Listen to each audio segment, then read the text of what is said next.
Kids, and welcome back to I Have a Story.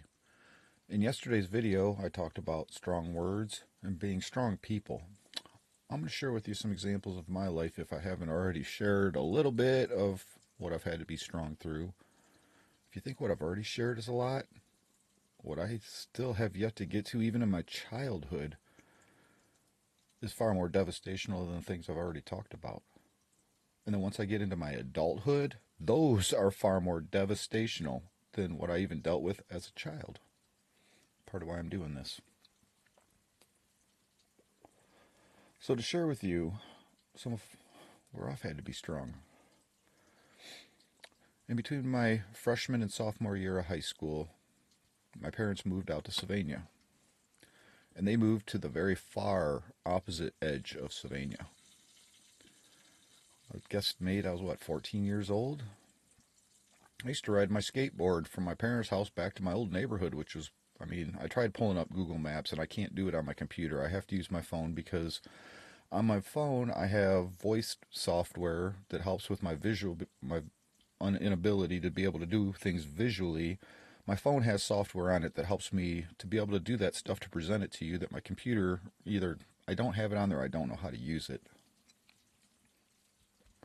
But at the same time now for 2 days, my phone, every app I open, it just immediately closes and I can't use a single app on my phone. My phone is basically worthless again for 2 days. Not because I don't have signal this time, but just because nothing on it works.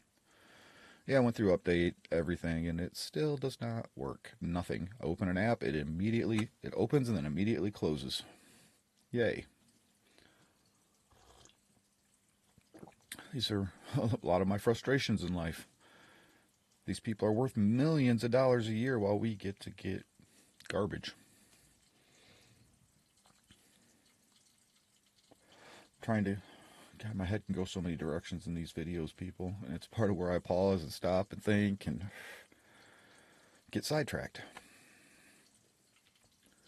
So, on one of my trips back to my old neighborhood as a kid, roughly 14 years old, in between my freshman and sophomore year, it was that summer, I rode my skateboard a good 10 miles to my friend's house.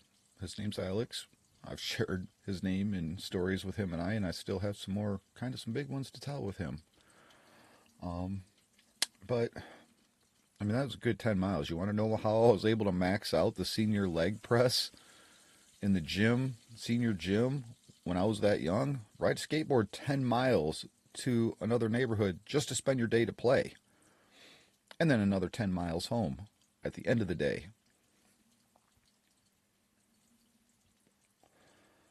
This is how you become strong.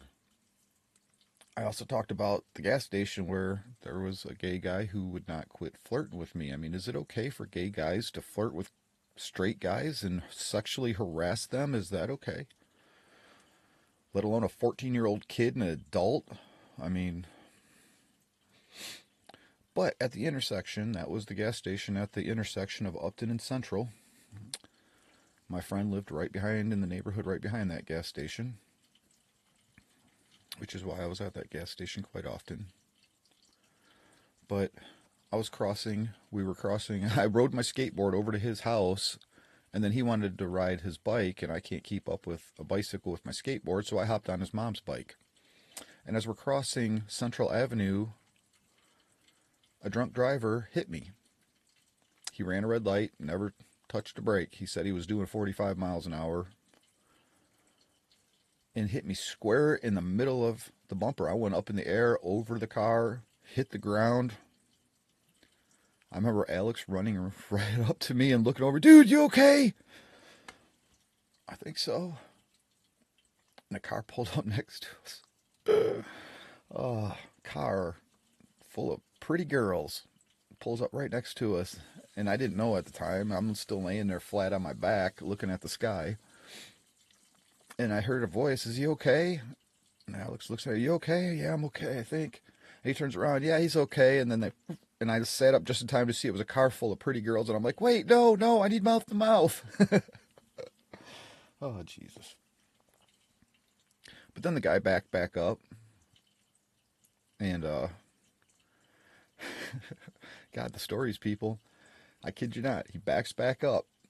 Gets out of his car, checks on me, makes sure I'm okay. Here, I'll give you guys a ride back, and your mangled up bicycle, we'll throw it in the trunk and take you back home. Well, we took the bike back to my friend's house. It was his mom's bike, or what was left of it. The guy pops his hood, pulls out the oil dipstick, and goes back and sticks it in the key hold for the trunk to open his trunk. Puts the dipstick back in, closes his hood, opens his trunk. We shove the bike in there. We put both bikes in there. Alex got in the back seat, I got in the front. Guy reaches underneath the seat and pulls out a paper bag, pops open the top, takes a chug, reaches underneath the seat, pulls out another one. Here, this was for when I got home, but I think you need it more than I do. And he gave me a 40, a 40 ounce of OE. Drank it right down. Went back to Alex's house, dropped off the bikes. Him and I went out and played and did our thing. Only I didn't have a bike. Now I'm back on my skateboard. And then I skated 10 miles back home that night. Give or take. I tried again. I don't know the exact mileage, but you go through one whole city and half of another. That's a good 10 miles.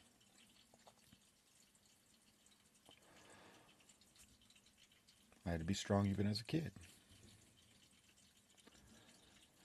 When I was working, I talk about hitting your thumb with a hammer and going back to work. I started working as doing water gardens with my, at the time, wife's, or this is later on. This isn't when I was 14. This was later on.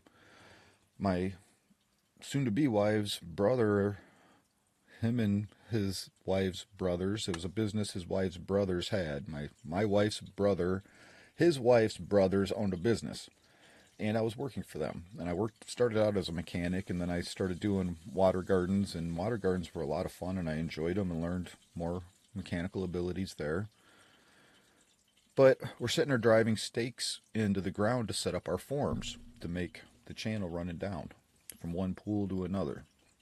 And I had a sledgehammer in my hand, and I'm driving, I'm holding a stake, metal stake, driving it, and the stake broke in half and went right through my finger straight to the bone.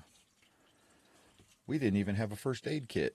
All I did was go into the truck and find some dirty napkins from our McDonald's or whatever lunch was in the truck.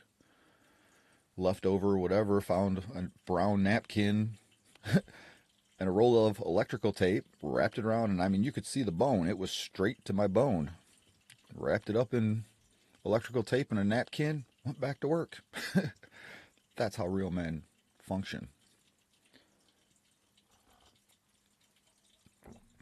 Let's fast forward to when I was a steel worker. This would have been roughly 2000. When I was a steel worker, I wasn't supposed to be up on the I-beams. But again, never in my life do I say, I don't have that title. I don't get paid to do that. No, when I see people who need help, I help. So there were people up on a second story I-beam. I climbed up there, wasn't supposed to be there, but again, I was. A pickup truck jumped the curb and started doing donuts in a field of sand, and it was super windy that day. We looked up in time just to catch a face full of dirt, and I fell off the I-beam. Fell 2 stories. The foreman watched it, ran over there. Somebody call 911, call 911. No, I'm fine. What do you mean you're fine? You just fell 2 stories. I'm not going to the hospital. Get out of my way. I'm going back to work. Brush the dirt off me. You're bleeding. All right, it'll dry. Let's scrape the blood off. You tried sending me home. You can at least go home and spend the day at home, and you don't have to finish your day out. That had to hurt. Yeah, it does. So does life. I'm going back to work. And I went back to work. That's being a man. That's not being aggressive. That's being strong. I've spent my whole life being strong. I really,